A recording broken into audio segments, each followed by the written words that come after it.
Shalom, selamat pagi saudara-saudari kasih Tuhan. Hari ini adalah hari yang ke-27 di bulan Februari di dalam pembacaan Alkitab 1 tahun untuk pelayan Injil GSCA se-Jawa Barat. Puji nama Tuhan, bahwa pembacaan kita terambil dari Kitab Ulangan pasalnya yang ke-22 sampai kepada pasalnya yang ke-24.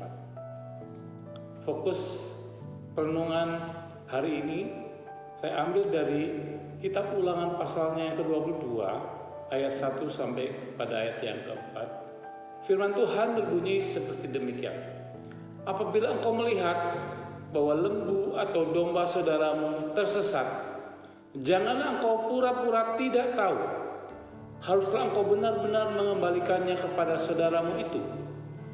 Dan apabila saudaramu itu tidak tinggal dekat denganmu dan engkau tidak mengenalnya, maka haruslah engkau membawa hewan itu ke dalam rumahmu dan haruslah itu tinggal padamu sampai saudaramu itu datang mencarinya. Engkau harus mengembalikannya kepadanya. Demikianlah harus kau perbuat dengan keledainya. Demikianlah kau perbuat dengan pakaiannya. Demikianlah kau perbuat dengan setiap barang yang hilang dari saudaramu dan yang kau temui. Tidak boleh engkau pura-pura tidak tahu. Apabila engkau melihat keledai saudaramu atau lembunya rebah di jalan, janganlah engkau pura-pura tidak tahu. Engkau harus benar-benar menolong, membangunkannya bersama-sama dengan saudaramu itu. Saudara dikasih Tuhan, jangan pura-pura tidak tahu.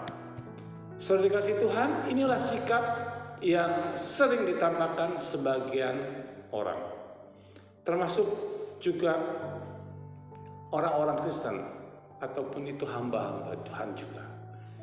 Inilah yang membuat kesaksian hidup seorang Kristen itu menjadi tumpul, karena memang tidak mau bersungguh-sungguh hati menjadi saksi Tuhan. Nah, saudara kasih Tuhan, salah satu cara supaya kita bisa menjadi kesaksian hidup adalah dengan membuang sikap pura-pura tidak tahu itu. Manakala ada orang yang sedang membutuhkan pertolongan, ada banyak orang yang pura-pura tidak tahu, padahal mereka tahu apa yang sebenarnya terjadi. Sikap ini sangat tidak terpuji dan tidak mencerminkan kesaksian yang baik sebagai seorang anak Tuhan, terlebih sebagai seorang hamba Tuhan. Pertanyaannya, mengapa sikap pura-pura tidak tahu itu harus dibuat? Karena sikap ini akan membuat kita menjadi seorang yang tidak mau peduli dengan orang lain. Manakala ada seorang yang dirampok di tengah jalan, seorang imam dan seorang Lewi yang sedang lewat di jalan itu pura-pura tidak tahu. Imam dan orang Lewi itu adalah orang-orang yang tidak mau peduli dengan orang yang sedang membutuhkan pertolongannya. Nah, saudara dikasih Tuhan, kisah ini terdapat di dalam Lukas pasal yang ke-10 ayat 30 sampai kepada ayat yang ke-32. Di dalam perumpamaan seorang Samaria yang baik hati, Tuhan Yesus yang memberikan gambaran itu. Mengambil inisiatif untuk peduli menolong orang lain memang bukan pilihan yang secara otomatis akan diambil oleh kebanyakan orang.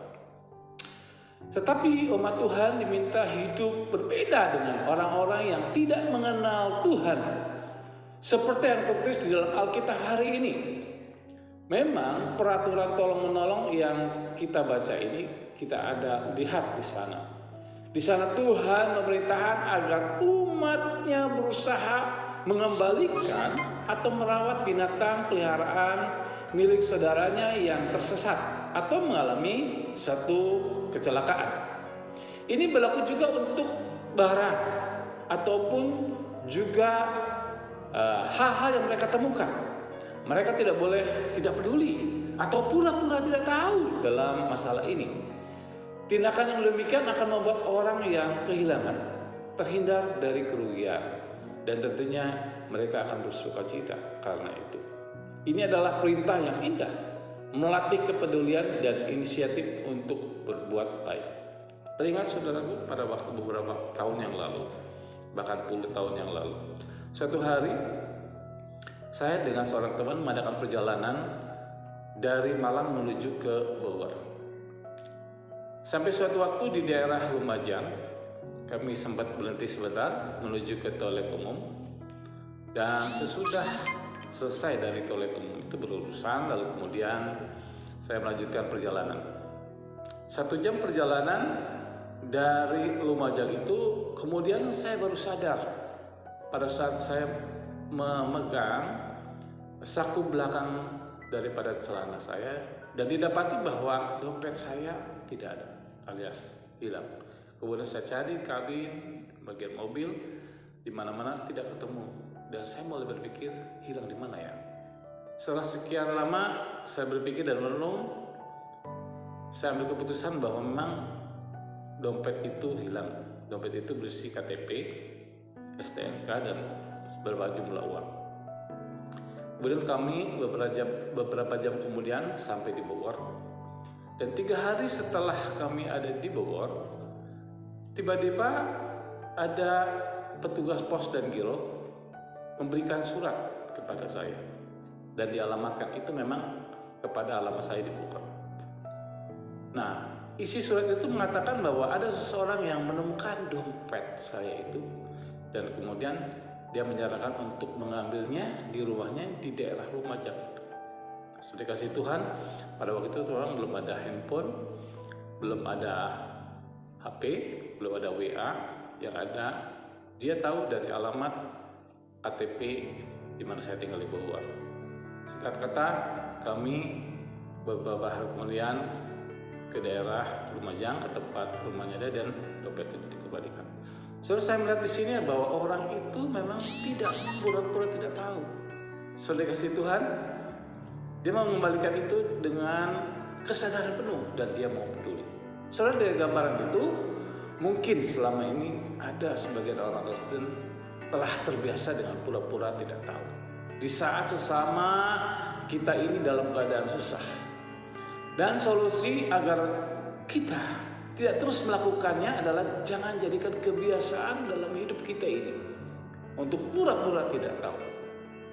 Kalau kita perhatikan di dalam ayat yang 1 menjelaskan kepada kita mengenai hukum moral daripada bangsa Israel apabila mereka melihat domba atau lembu daripada sesama mereka. Hukum itu menegaskan kepada bangsa Israel agar bangsa Israel jangan pura-pura tidak tahu. Hukum itu ditujukan kepada generasi Israel yang baru. Karena generasi lama itu telah keluar dari Mesir dan sudah meninggal. Inilah dorongan di mana Tuhan menyuruh Musa untuk menuliskan kembali dan menyampaikannya ulang kepada bangsa Israel agar bangsa Israel itu jangan pura-pura tidak tahu dalam hidup mereka, melihat sesama mereka dalam keadaan susah. Nah, saudara kasih Tuhan, bila kita memperhatikan di dalam ayat 1 sampai kepada ayat yang keempat itu, pengertian jangan atau tidak boleh itu diulangi sampai 3 kali. Kata jangan atau tidak boleh itu merupakan satu kata larangan yang dapat diartikan tidak diperbolehkan atau tidak diizinkan untuk pura-pura tidak tahu manakala melihat sesama kita itu dalam keadaan susah. Kita harus peduli dan bahkan kita harus mengulurkan pertolongan kepada mereka. Di dalam ayatnya yang kedua menegaskan kepada bangsa Israel haruslah.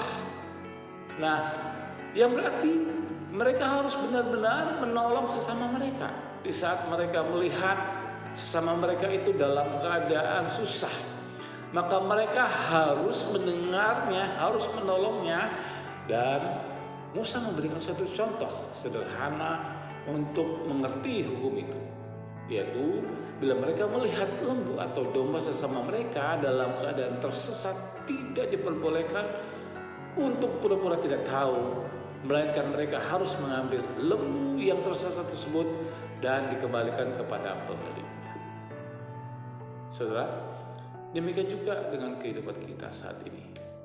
Apabila kita melihat teman sepelayanan, saudara, dan orang lain, bahkan mereka yang memusuhi kita pun di dalam keadaan susah, misalnya dalam masalah kesusahan ekonomi, dalam keadaan sakit, di dalam masalah keluarga, dan kita telah melihat kondisinya yang memang membutuhkan pertolongan, maka firman Tuhan menegaskan dan mengajarkan kepada kita haruslah menolongnya dan membantunya.